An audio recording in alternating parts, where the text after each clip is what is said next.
जी friends, आप देख रहे हैं यूट्यूब चैनल वॉइस ऑफ ज्ञानी और मैं सफदर खान ज्ञानी। अच्छा फ्रेंड्स, लेबोरेटरी के अंदर जो कार्ल फिशर का इंस्ट्रूमेंट है, जिस पे आप किसी भी रॉ मटेरियल के ऊपर मॉइस्चर कंटेंट का टेस्ट लगाते हैं, उसमें आपके सैंपल के केस में आपकी आरएसडी सम टाइम फेल हो जाती है। अब वो होती क्यों है, उसके पीछे रीजंस क्या है, वही आज इस वीडियो में डिस्कस करूंगा कि आपके कार्ल फिशर के सैंपल की आरएसडी क्यों फेल होती है। देखिए मैं, ये कार्ल फिशर का जो इंस्ट्रूमेंट है बहुत इंपॉर्टेंट इंस्ट्रूमेंट है और इस टेस्ट की भी बहुत ज़्यादा इंपॉर्टेंस है, क्योंकि जो रॉ मटेरियल के अंदर समटाइम्स जो मॉइस्चर कंटेंट आप मालूम कर रहे होते हैं, फार्माकोपियल होता है, यानी वाटर ऑफ क्रिस्टलाइजेशन जो आप किसी कंपाउंड से मालूम करते हैं, वो इस इंस्ट्रूमेंट के थ्रू मालूम कर रहे होते हैं। और वो जो इंस्ट्रूमेंट जो किसी कंपाउंड में जब टेस्ट लगाता है तो वो उसको 3 टाइम्स रीडिंग्स लेता है, ऑटोमेटिकली 3 टाइम रीडिंग लेता है और फिर उन 3 रीडिंग्स का आपको मीन दे रहा होता है और जिसकी बेस पे वो आरएसडी निकाल के आपको देता है। और आरएसडी आपकी लिमिट पे आना जरूरी है, अगर लिमिट से ज्यादा हो गई तो वो आपकी टेस्ट ही आपका फेल काउंट होता है। फैक्टराइजेशन की आरएसडी अपनी जगह है, मैं सैंपल की बात बता रहा हूँ। अब ये फेल होती क्यों है, वही रीजन मैं आपको इस वीडियो में बताता हूँ। इसमें सबसे पहला जो पॉइंट होता है वो होता है आपकी ड्रिफ्ट वैल्यू का।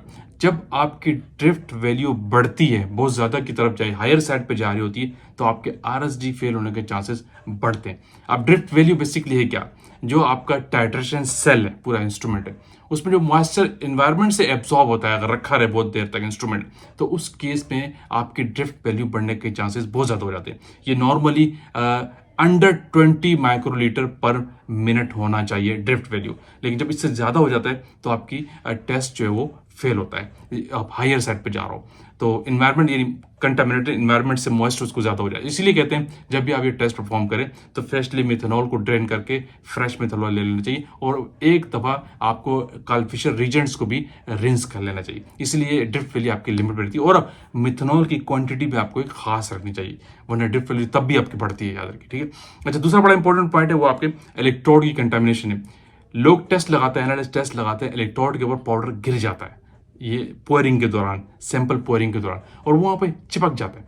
तो वहाँ पे अगर वो स्टिक हो जाता है तो फिर उसकी वो जो सेंसर है वो इफेक्ट करता है, वो ठीक तरीके से टाइट्रेशन में रोल परफॉर्म नहीं करता और उसकी जो इफेक्टिविटी है वो कम हो जाती है। इसीलिए इलेक्ट्रोड अगर कंटामिनेटेड है, ठीक तरीके से वॉश नहीं है, आप टेस्ट करने जा रहे हैं, आज का सैंपल उस पर कोई और सैंपल स्टिकी हुआ है, तो उस केस में भी आपके आरएसडी फेल होने के चांसेस बहुत ज्यादा बढ़ जाते हैं। तो इसलिए जो आपका इलेक्ट्रोड है उसका क्लीन होना बहुत नेसेसरी है। तीसरा इंपॉर्टेंट पॉइंट है जो आपकी ब्यूरेट है। ब्यूरेट में आपको कार्ल फिशर का रीजेंट होता है, नॉर्मली 5 ml की होती है और 10 ml की होती है। 5 ml नॉर्मली होती है, तो वो अगर कंटामिनेटेड है या उसके अंदर पुराना स्टोर हुआ है, वो डिटोरेट हो जाता है।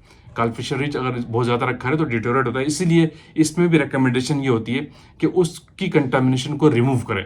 अगर आपकी ब्यूरेट में भी कंटामिनेशन है, उस केस में भी आपके आरएसडी फेल होने के चांसेस बढ़ते हैं। तो इस पे बेस्ट प्रैक्टिस यही है कि ब्यूरेट को 1 टाइम आप रिंस कर लिया करें बिफोर एनालिसिस, यानी अगर वो फील्ड रखी हुई है तो उसको एक बार ड्रेन कर दे आप, फ्रेश कंटेंट ले ले, जो कार्ल फिशर रीजेंट है वो फ्रेश ले ले, तो उस केस में भी आपकी आरएसडी ठीक हो जाती है, वरना फेल होने के चांसेस कम होते हैं अगर उसके अंदर वो जो ब्यूरेट में कार्ल फिशर रीजेंट है वो कंटामिनेटेड है या पुराना रखा हुआ है, ठीक है। तीसरा पॉइंट ये। और चौथा इंपॉर्टेंट पॉइंट है आपका मिथेनॉल वॉल्यूम। जो आपका ड्राइड मिथेनॉल होता है बीकर में, आप डेफिनेटली ड्राइड मिथेनॉल में करते हैं। अगर आप ड्राइड मिथेनॉल नहीं लेंगे तो उस केस में इफेक्ट कुछ और होता है, तो वो रिकमेंडेड नहीं है। रिकमेंडेड है आपका ड्राइड मिथेनॉल होना चाहिए जो कार्ल फिशर रीजेंट के लिए स्पेसिफिक होता है। उसका अगर वॉल्यूम कम है, इलेक्ट्रोड डिप नहीं है, पॉइंट टिप से भी इलेक्ट्रोड डिप नहीं, वॉल्यूम नीचे, तो इसमें भी आपके आरएसडी ठीक है नहीं आएगा, आपके रिजल्ट भी खराब हो जाते हैं। तो इसीलिए आपका मिनिमम जो वॉल्यूम है मिथेनॉल का, ड्राइड मिथेनॉल का, इतना होगा जिसमें आपके इलेक्ट्रोड की टिप डिप हो जाए, उसका सेंसर डिप हो। अगर ऐसा भी ना हो कि आपने उसको बहुत ज्यादा डिप कर दिया, तो उस केस में तो आपकी ड्रिफ्ट वैल्यू बहुत ज्यादा बढ़ जाती है, वो उसको प्री टाइट्रेशन में बहुत टाइम लगा देगा। इसमें बड़ा केयरफुली करना पड़ता है। तो मिथेनॉल का वॉल्यूम इतना हो कि इलेक्ट्रोड टिप से डिप हो, अगर वो कम है, डिप नहीं है और आप सैंपल एनालिसिस कंटिन्यू कर रहे हैं, तो आपके आरएसडी फेल होगी, रिजल्ट भी खराब हो सकते हैं। तो ये पॉइंट कॉमन पॉइंट है, छोटा इंस्ट्रूमेंट है, तो इन पॉइंट्स को अपने जहन में हमेशा रखा करें जब भी आपकी सैंपल केस में आरएसडी फेल हो रही है, तो वजह क्या है, तो इनको आपने देखना लाजमी है, क्योंकि सैंपल केस में आपको आरएसडी रिकमेंडेड है, मस्ट है, वो लिमिट में आना जरूरी है। अगर वो उससे ज्यादा आ रही हो तो आपकी टेस्ट एक्सेप्टेबल नहीं होता। वीडियो को पे एंड करते हैं। आपकी वीडियो आपने लाइक कीजिए, शेयर कीजिए, कमेंट्स कीजिए। अगेन कहूंगा जो लोग चैनल पे न्यू है वो तो लाजमी सब्सक्राइब कीजिए ताकि ऐसी टेक्निकल वीडियोस आप तक पहुंचती रहे। Thank you for watching. अल्लाह हाफिज़।